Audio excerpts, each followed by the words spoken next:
Hey YouTube. It's been a while since I made a video. Um, I just got busy. New job, you know how it is. But I wanted to make a. This is going to be probably the nerdiest video I ever made. If you're not into electronics or computer programming and things like that, then this video is probably not for you. And if you don't like absolutely messy workbenches, then this also is not for you. Anyway, so those of you that know me, or if you've watched any of my other videos, um, you know that I've got a LS swapped 84 Corvette that I have every intention on putting nitrous on. Well, I can't just let nitrous be nitrous. I got to do like some nerdy stuff with it, right? So I already have a Holley ECU in that runs the car for the LS swap, and it's going to do progressive nitrous for me. So I'm doing a direct port dry progressive nitrous system. So what I wanted a system that could monitor my nitrous tank and all the peripherals that go along with it, to say, yes, it's okay, go ahead and spray nitrous, basically handing that over to the Holley to let the Holley do what it's going to do.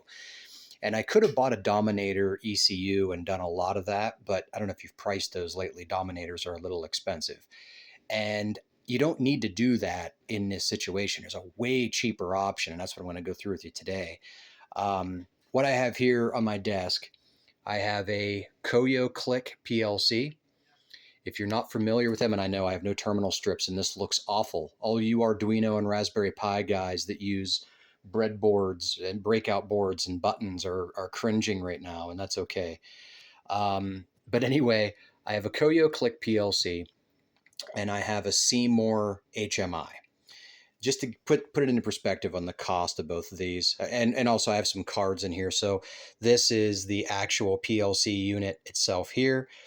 This is a standard discrete I/O card or a binary input-output card. This is a combination card. This is an analog input-output, and then it also has some digital inputs and outputs on here. The only thing that got me about this one, you can see the part number on this, C208D1-6V. They say this is syncing outputs, but it's not. It's sending positive out these outputs. So it was mislabeled on the site. Those of you that know the difference between syncing and sourcing is when you're sending a source voltage, like a positive signal. Syncing is when you're essentially switching ground. And I wanted it to switch ground because that's what the Holley uses for its input. So I figured, well, I'll just use one of these to send ground to the Holley. I need a syncing card. Automation Direct may use different terminology. I don't know. I tried to look through their site. They even have a description of the difference between syncing and sourcing, and their description is correct, but the card was labeled as syncing, but it's sending a positive voltage. So it wasn't that big of a deal. I have enough outputs on this regular relay card to do what I want to do, so it really didn't make a difference. So what am I having all this do? What's the purpose of it? Okay, so a couple things. I wanted a way to take, first thing first, I wanted a computer like this to control everything with the nitrous bottle itself. So that would mean the bottle blanket. Okay, so turning the heat on and off for the bottle blanket. I want it to monitor pressure. So it's going to take in pressure and not allow the pressure to go too high or too low. It's going to have some overloads on it. So if the temperature ran away or something really happened badly with temperature, it would shut the system off. I also, then we're getting into some of the trick stuff, I wanted it to know front and rear wheel speed of the car. So if I lost traction, it would shut the nitrous off. I thought that would be pretty cool. And then I wanted a way to have indication of what's going on and to have buttons to arm the nitrous and all that.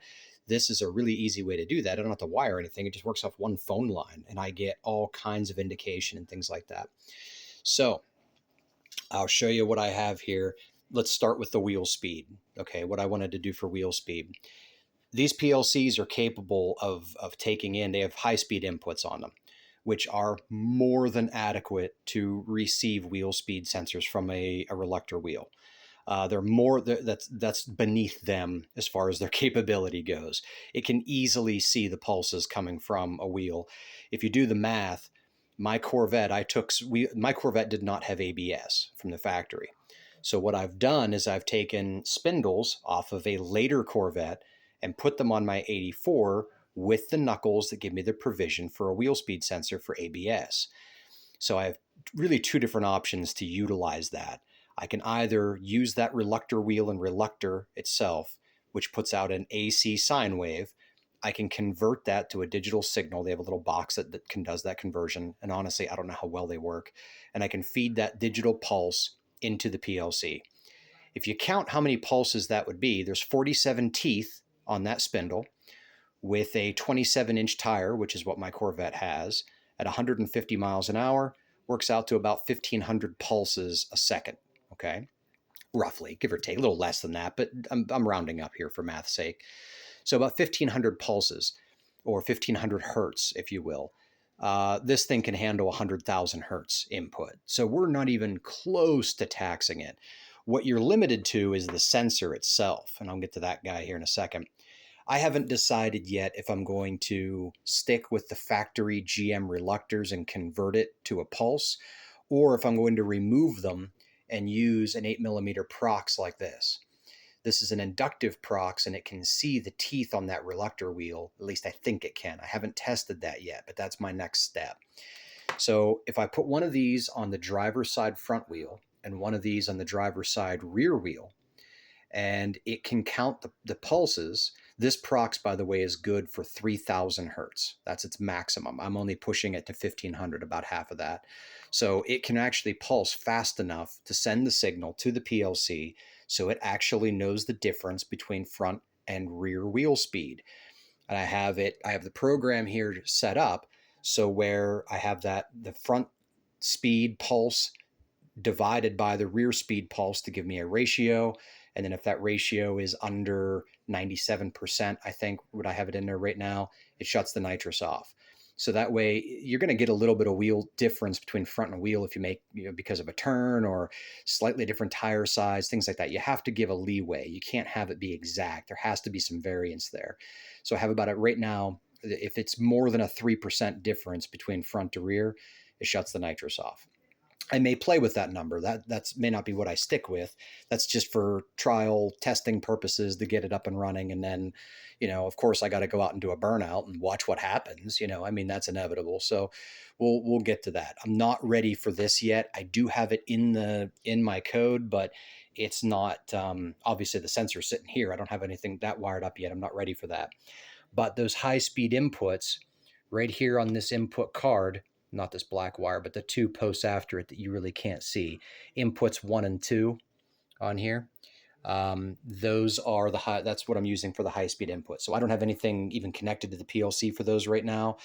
So as far as the PLC knows, my front and rear wheel speed are even because I'm not moving. I'm sitting still.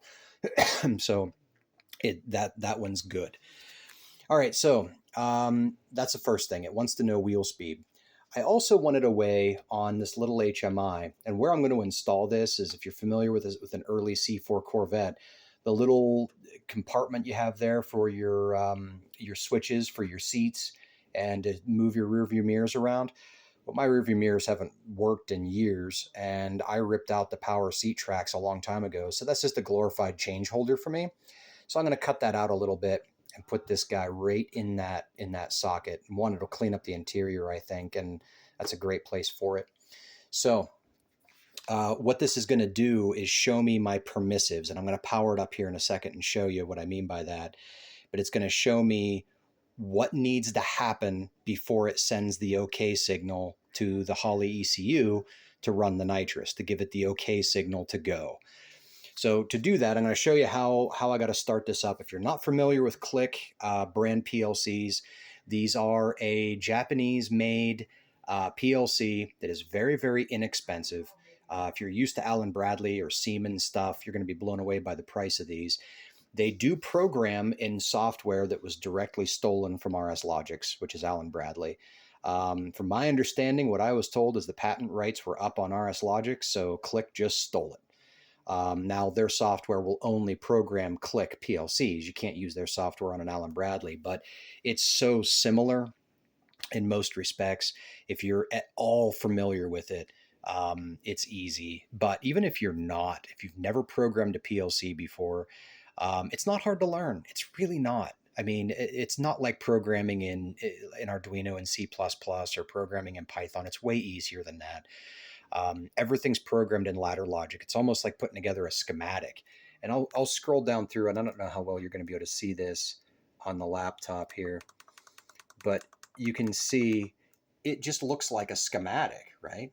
That's how you literally program this computer. It's not a structured text. It's not C code necessarily. It's like rungs of a ladder, and it's visual programming. It's not code based, so to speak. So let's power this guy up. And I know this is an absolute mess. This is a power supply I built years ago. It gives me really any output I want, anywhere between 3 volt to all the way up to 30 something. I have it adjusted right now at 24. So I turn that on, gives me a little under 23.5, and everything powers up here. Okay. Now, first thing I'm going to do is connect my laptop to the click.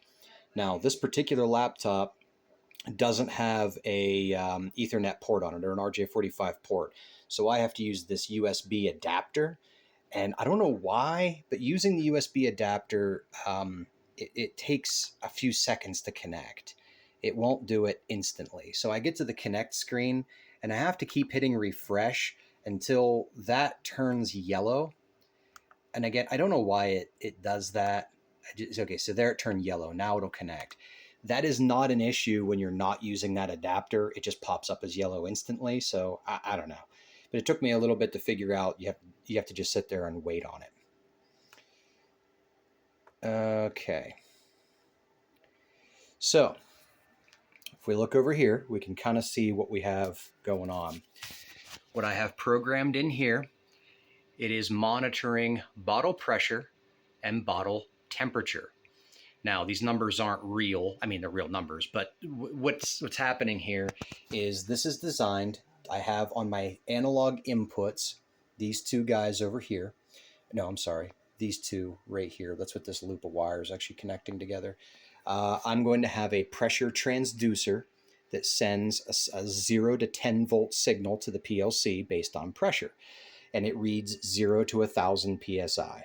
So you can see I have it right here, this little guy. This is just a voltage regulator. I have a tiny little screw here where I can adjust voltage between 0 and 10. I have it turned up to like 9.2 or something like that. So you can see it thinks it has 914 PSI as far as nitrous pressure goes.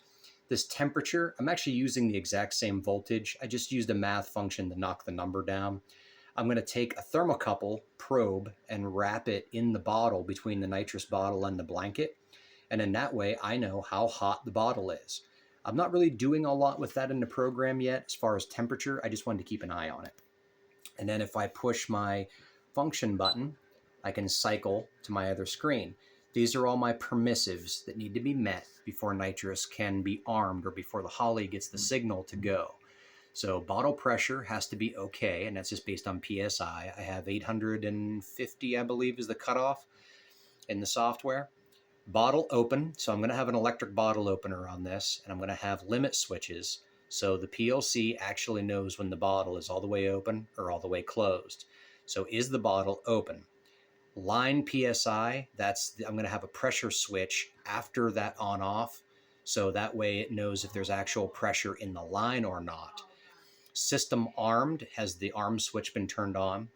Traction, this is, do I have wheel spin or not? And brake, is the brake pressed or is the brake released? Okay, and I might play with that one a little bit too.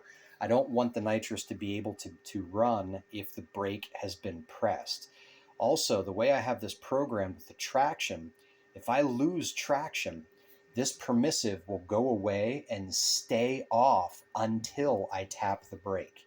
Once I tap the brake, it resets that. So what I didn't want, think about it, if you're going down a drag strip and you just lost control because the nitrous broke the wheels loose, you don't want it to just come right back in as soon as it sensed that your traction was normal. So I have it so you'd have to tap the brake to reset that. Again, I might play with that. I don't know.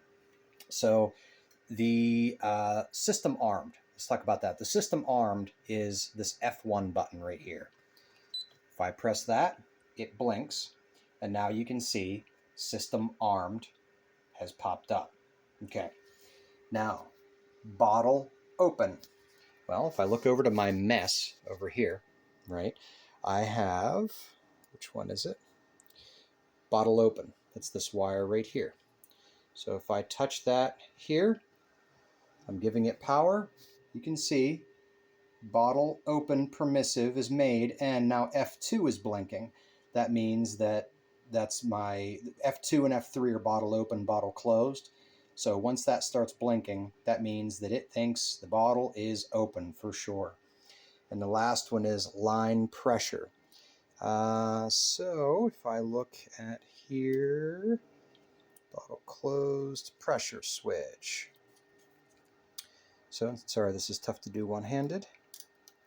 So I've met all my parameters. Once my parameters are all met, the lights stop blinking, and that's telling me the system is armed and sending the signal to the Holley that it's okay to run nitrous, and the bottle is open. Now, if I were to hit F3 to close the button, I can't do that right now because I'm literally holding these wires on. If I press F3 the way I have that set, it would lose permissive and it would shut it off because the bottle would no longer be open. F3 is bottle close. F4 is purge. And you can see right here whenever I press F4, that light's lighting up. That will send 12 volts from there to a relay, and then that relay will activate my purge solenoid. So I have system arm, bottle open, bottle close, purge, and then this changes screens, this F5, between permissives and then bottle pressure, bottle temperature. So what's cool about these? One wire, one phone cord. Well, it's not exactly a phone cord. It does use an RJ14 end, but it's 6 wire. There's six little wires in there. Also, too, if you get one of these and you want to make, if you make your own networking cables, it is a pass-through cable. It's not a straight-through connection. The wiring pinout that you need to make this operate is right on Automation Direct's website. So you want to look at that before you actually make one. It is not a normal pin out like what you'd have for a 6-wire phone line. It crosses 2 pairs, so be mindful of that. This cable is actually from Automation Direct. Now what you need to program that is one of these guys. This is from Automation Direct. It's a USB adapter, goes from USB to that phone line, and that's what you need to program this thing. Now, there's a couple different options for these touch screens. You can get more expensive ones that have Ethernet, but I want to talk about the price. This guy's $140, 138 or something like that. That's all it is, $140. The PLC, I think, was 100, and then each of the cards were 90 and 70, something like that. So I have like 400 and I want to say 440 into everything you see in the shot right now. No, not even. I think 440 was with the proc switch even. So this is not a lot of money to get a tremendous amount of control over this. So again, what do I have here?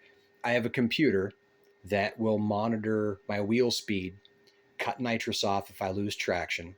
It cycles my bottle heater on and off based on pressure, and then I also have it on time. So when it says, okay, your bottle pressure is too low, turn the heater on, it turns it on, but it only lets it run 1 minute on, 1 minute off, 1 minute. That way it doesn't overheat. Similar idea to the way a hot water tank and things like that will cycle power on and off to a heating element until it gets the bottle pressure hot enough, and then where the pressure meets its requirements, and then it shuts it off. I also have a over temp on here. Now it's not part of the permissives, but this over temp switch is just a basic, you use the same thing in like an electric or a gas dryer, where if it senses the air temperature is too high, it shuts the heating element off. They're super cheap on eBay. They're like $3, but they're a normally closed switch that just opens when it gets too hot. So I'm using one of those, and it's set real low. It's like 130 degrees Fahrenheit, something like that. And if it gets that hot, I'm just going to have that setting next to my bottle, because my nitrous bottle is in an enclosed area, okay, with a blanket on it. So there will be a thermocouple in between the blanket and the bottle itself, the heating element and the bottle rather. And then there's going to be a temperature switch just sitting next to it, that if it reaches 100, I think it's 140 degrees, might be a bit lower, might be 130, I don't remember. It'll break the signal to the PLC saying, hey, I'm way too hot. And what that'll do is that'll shut the blanket off. Eventually, once I get a little more programming done, I will have that set an alarm on my screen here. I just don't feel like messing with that just yet, because that's actually going to be kind of annoying programming wise. But eventually, if that ever trips, I want this thing to beep and blink and say, hey, you've got a problem, because that could be a fire or something like that back there. I think that's about it that I really wanted to do. I'm excited to get this installed and in. I was trying to see if there's anything program-wise I wanted to show off. Oh, one more thing. These lights, if you ever get one of these and play with them, and I have no idea, this HMI is made by Seymour, and they sell these and the PLCs both from Automation Direct. If you go on automationdirect.com's website, they have all kinds of different options. But if you look at the Seymour brand, that's their flagship, cheaper HMIs. And the software to program all this stuff is free right on their website. The problem with the HMI, the software I feel is kind of clunky. I'm used to Factory Talk from Alan Bradley and other stuff, or Red Lion stuff. The software for these is a little clunky, and there's a lot of things in it that are a bit to be desired. One of which was these LEDs. It doesn't let you just allocate an output into PLC to run an LED. You have to do this through hexadecimal. There's no other option. You cannot run the LED any other way. So you can see my scribbles here figuring out what digits to put in to make them blink or be solid or whatever. And I ended up dumbing it down. I had some cool plans for this, but the programming got so ridiculous, I ended up dumbing it down. But to light those up that's kind of annoying. So if you're wanting this for indicating lamps, be warned. I felt anyway that it was very difficult to get the LEDs on this to do what I wanted them to do, because they won't let you just allocate it to an output or to a binary contact in the PLC program. I don't know why. You got to goof around with hexadecimal to get those LEDs to work. Now, the thing is, what's interesting about that, you can make little indicators on the screen like I did here, like these little black dots that light up. These are just regular outputs on this guy, right? Like I can go right through my software and show you. Well, I could if I was online, but it's not, letting me. Of course, whenever I want to show you something, it's not going to let me. And now I don't remember where to click to make it show you. Status monitor. There we go. Okay, so you can see system armed is an output C11, right? Well, that right there is system armed. So if that is lit up blue, then this will be filled in. And just to show you, if I push the F1 button, see how it went out here, and I go over here, you can see, it's now out. Okay, so that's what I mean by a simple, if it's true here, it's true here. The LEDs don't work that way. The LEDs work on hexadecimal, and it's annoying. And if you get into it, you'll have to research it and figure out how to do it. It's pretty obnoxious. But other than that, I think that it'll work pretty well. Sorry, this was long. If you actually stuck it out to the end. This is one of my super nerdy videos. You might be asking how in the world I'm going to put a PLC in a car. Well, a couple things with that. Automation Direct actually released a memo there a while ago that said there are lots of people using these in race cars. Now, the problem is they're 24 volt. Okay, so to power this PLC is 24 volt. You can see I'm running at 23.5, so close enough, right? We'll turn this off.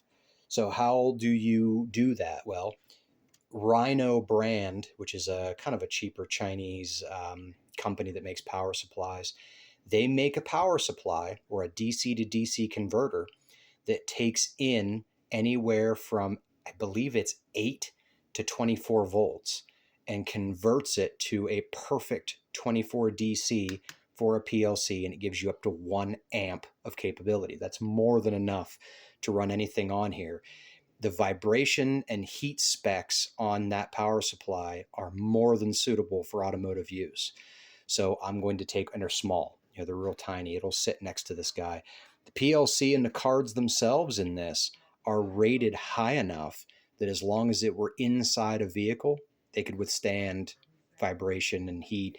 And then obviously the HMI, I mean, that's going to be right in the console, so it'll be fine.